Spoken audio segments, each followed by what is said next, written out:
40 سال سے کم 40 سال تک جس کی عمر ہوگی وہ پہلے یا دوسرے طبقے میں جائے گا. مشرک کی بات کر رہا ہوں, بت پرست کی بات کر رہا ہوں, گناہ گار کی بات کر رہا ہوں. اور جس نے گناہ ہی نہیں کیا, جس کو سرکار مدینہ صلی اللہ علیہ وسلم نے اپنی زبان پاک سے طاہر فرمایا, جس کے بارے میں سرکار مدینہ نے خود اپنی زبان پاک سے فرمایا کہ جہالت کی رسم بھی میرے ماں باپ کے قریب نہیں تھی. جہالت کی کوئی رسم ہی قریب نہیں تھی.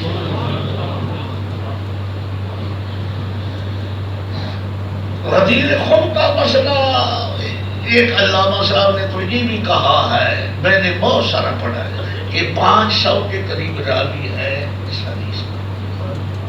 500.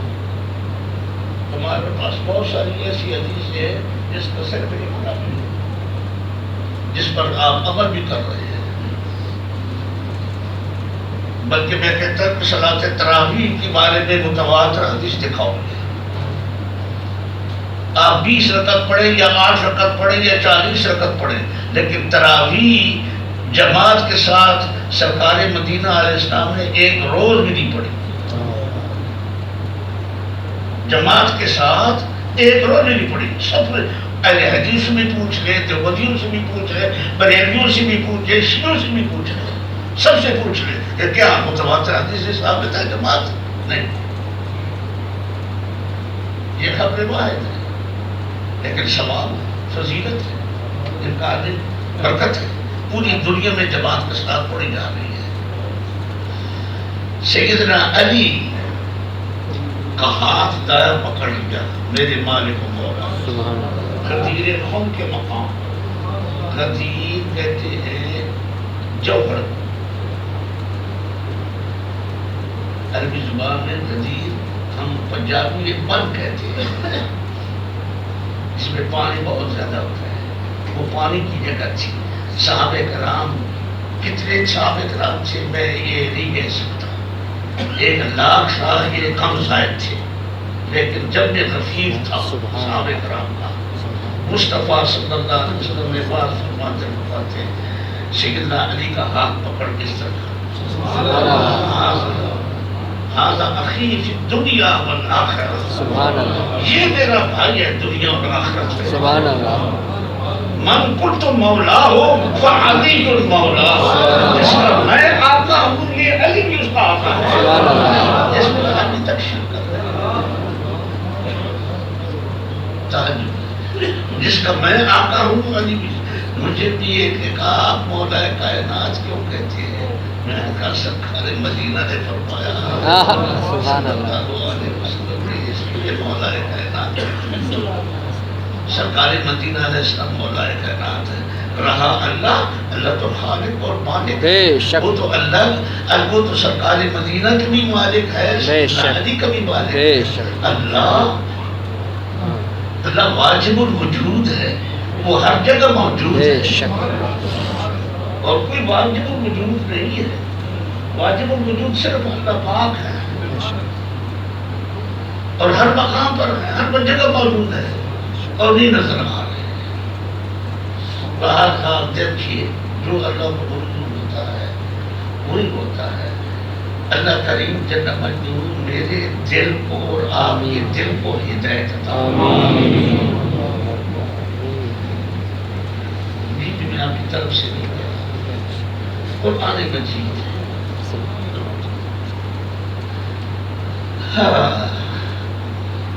یہ میں آپ کو بتا چکا ہوں. کسی زمانہ میں یہ اولیاء اللہ کا عقیدہ ہے جو میں بھی اپنا رہا ہوں.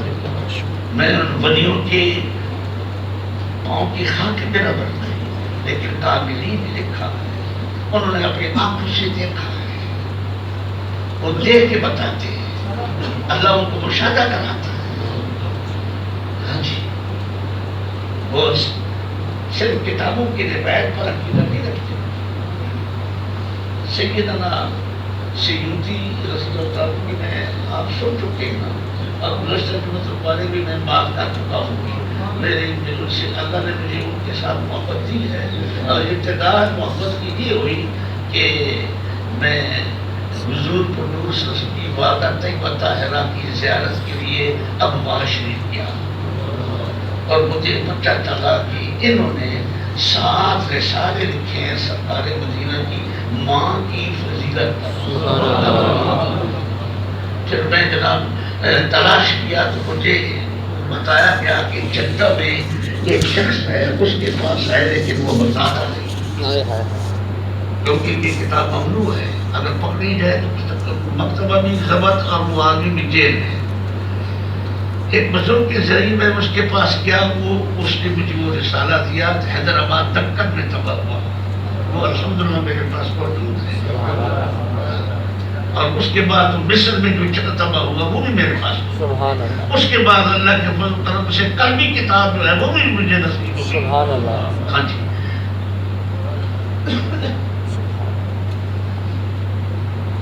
میں نے کہا یہ امام سیوطی ہے، اللہ نے مجھے محبت دے دی، میں نے کوشش کی، اللہ نے توفیق عطا فرمائی، مجھ پر کرم فرمایا۔ 3 بار میں انہیں کی زیارت کیا گیا مصر، وہ غوث تھے وہ جنت بھی تھی اور بیداری کی حالت میں نور کا دیدار۔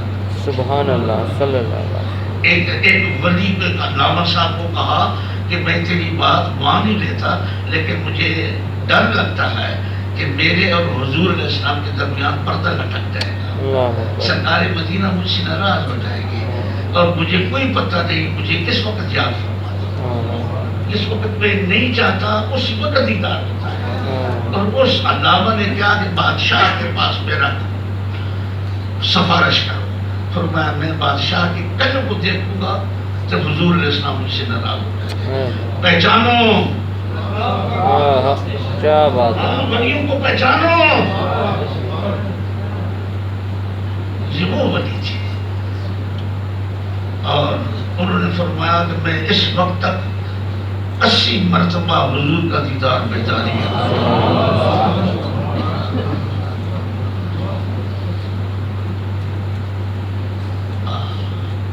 انہوں نے کتابیں لکھی ہے، رسائل سیوطی مشہور ہیں، حضور پرپوز صلی اللہ علیہ وسلم کے والدین قریبین علیہ السلام رضی اللہ تعالیٰ عنہما کے، اور انہوں نے کہا بہت کچھ بیان فرمایا اور بہت محبت سے لکھا ہے۔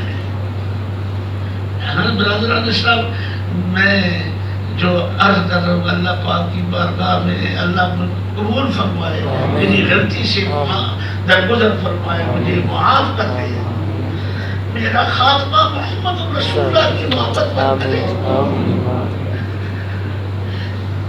میں اللہ تجھ سے کچھ نہیں مانگتا، میں صرف تیری محبت رضا، تیرے محبوب کی محبت چاہتا ہوں،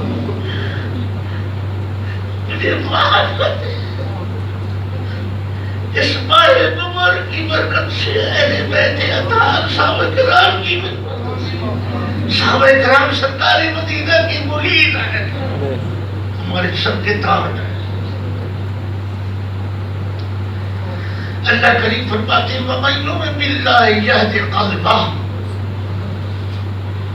وَمَن يُؤْمِن بِاللَّهِ، جو شخص اللہ پر یقین کر لیتا ہے اللہ اس کی دل کی رہنمائی فرماتا ہے، اس کی دل کو راستہ سمجھا اور صحیح دکھا دیتا ہے، اس کو صحیح راستہ عطا کر دیتا ہے۔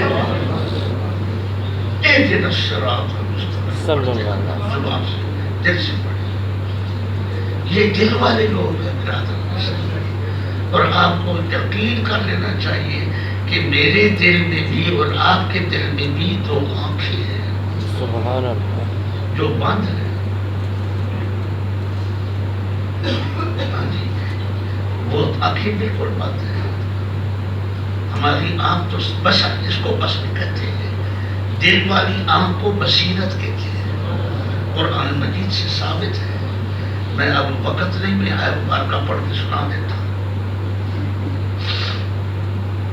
قرآن مجید میں بہت سی جو دل والی آنکھ، دل والی بصیرت، اس کو بصیرت کہتے ہیں، یہ بصر ہے، یہ اس کا تعلق مغز کے ساتھ ہے، مغز اور سر کے ساتھ ہے، اور وہ رگیں اس کی بھی رگیں دل میں گئی،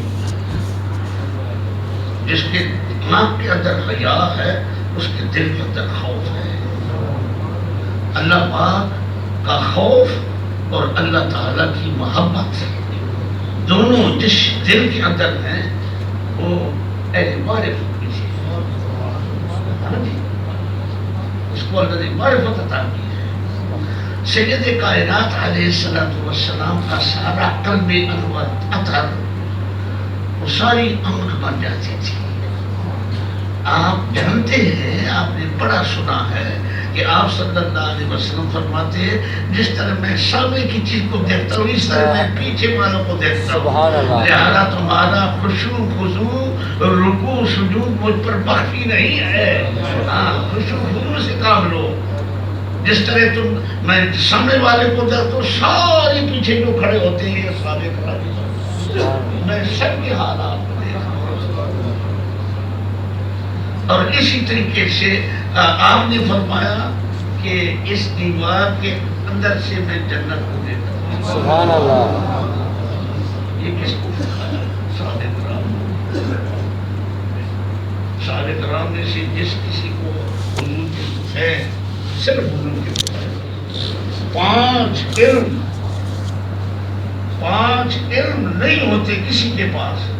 اگر کسی کو نصیب ہوا 5 علوم میں سے کوئی چیز تو سرکار مدینہ کے طفیل نصیب ہوتا ہے. بے شک اب سچ.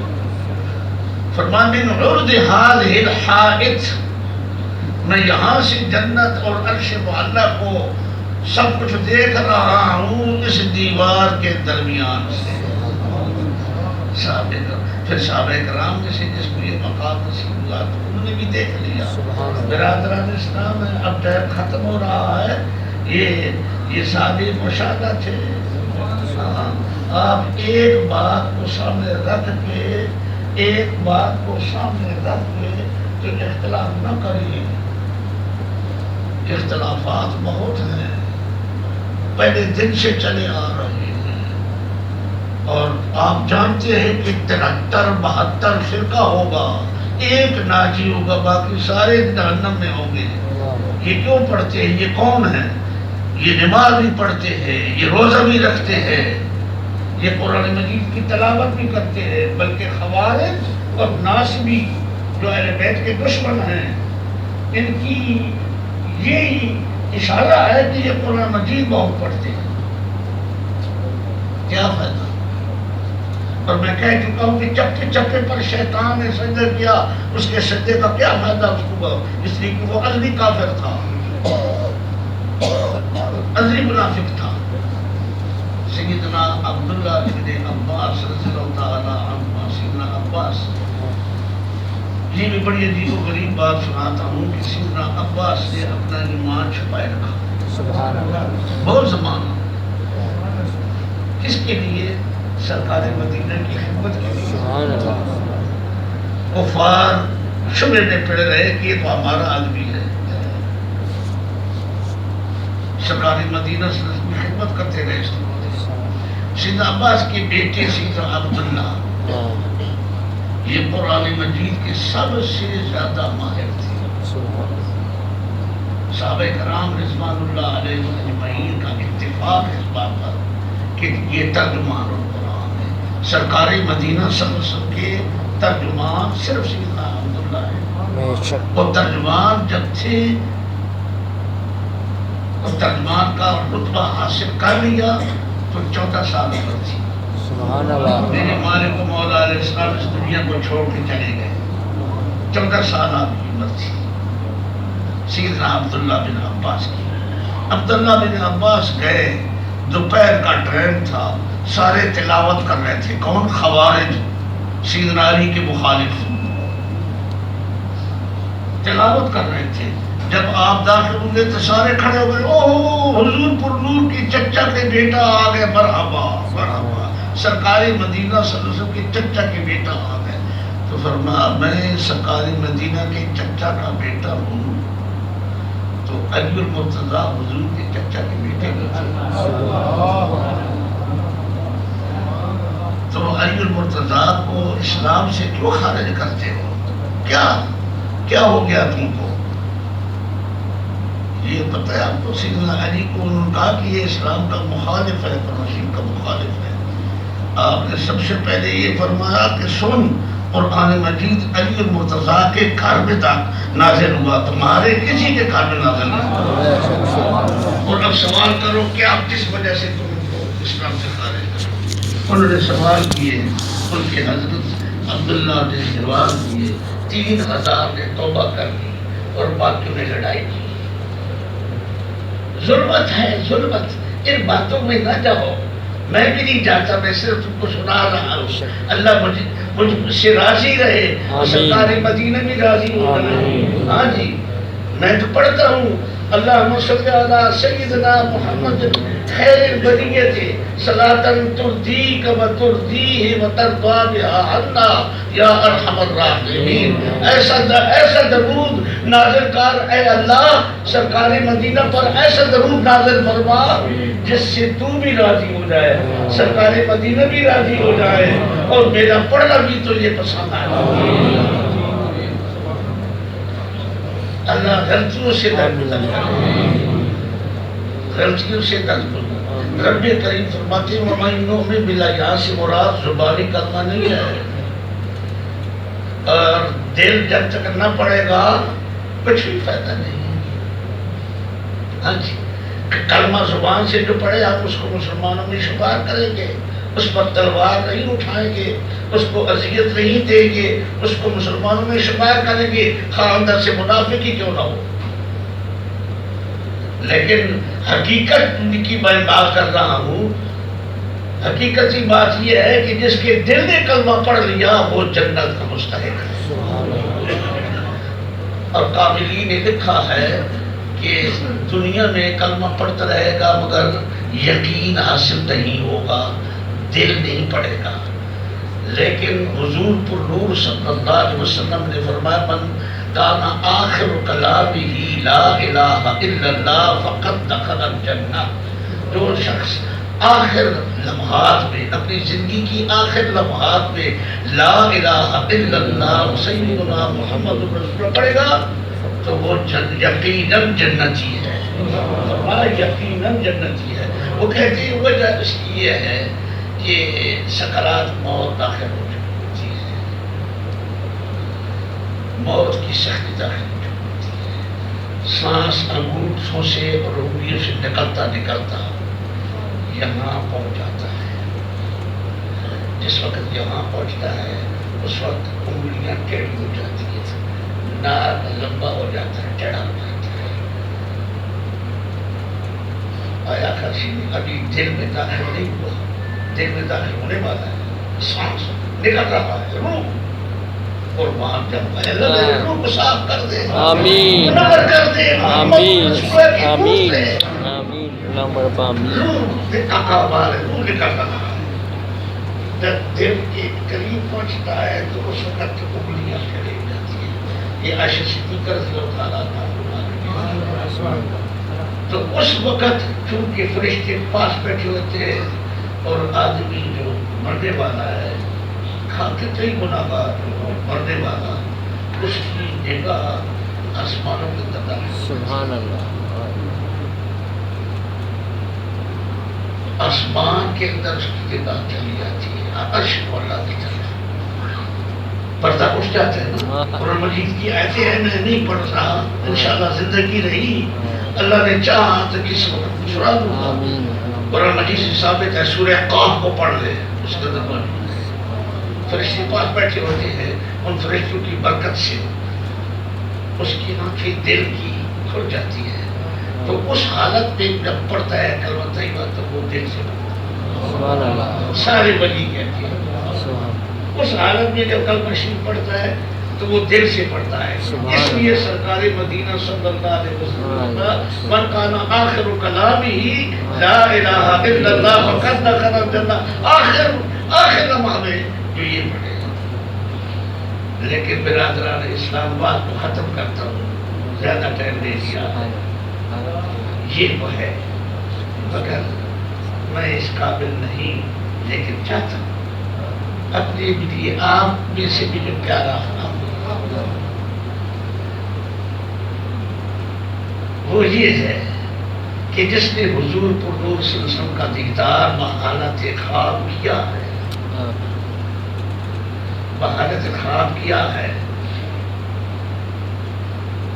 اللہ اللہ اللہ مجھے غلطیوں سے بچا، جس نے حضور علیہ السلام کا خواب میں دیدار کر لیا ہے، اس کو حضور اگر اور کسی غلطی میں مبتلا ہو گیا ہے، بعد میں دیدار کرنے کے بعد کسی غلطی میں مبتلا ہو گیا ہے، تو اس شخص کا حال یہ ہوگا کہ اس کے مرنے سے سانس نکلنا شروع ہوگا، ابھی زانو تک نہیں پہنچے گا کہ حضور کا دیدار ہو جائے۔ سبحان اللہ، کئی منٹ پہلے یہ حضور علیہ السلام کی دیدار اس کو بشارت ہوگی کہ تو پاک ہو گیا ہے، جنتی ہو گیا ہے۔ دیدار پہلے ہوگا اور دیدار کے بعد، اور جس شخص نے حضور علیہ السلام کا کئی بار دیدار کیا، کئی بار دیدار کیا اور اس کے بعد کوئی غلطی کی نہیں کی، مگر استقامت اس کو نصیب ہو گئی، تو اس کو حضور علیہ السلام کئی دن پہلے، ایک دن پہلے، کئی دن پہلے، ایک ہفتہ پہلے یا کئی گھنٹے پہلے مشرف کر دے گی اپنے دیدار سے، اور اشارہ کر دے گی کہ تم میرے پاس آ۔ سبحان اللہ، اس کے بارے میں ایک واقعہ سناتا ہوں، سبحان اللہ، بات کو ختم لمبا کر دیا ہے، اللہ معاف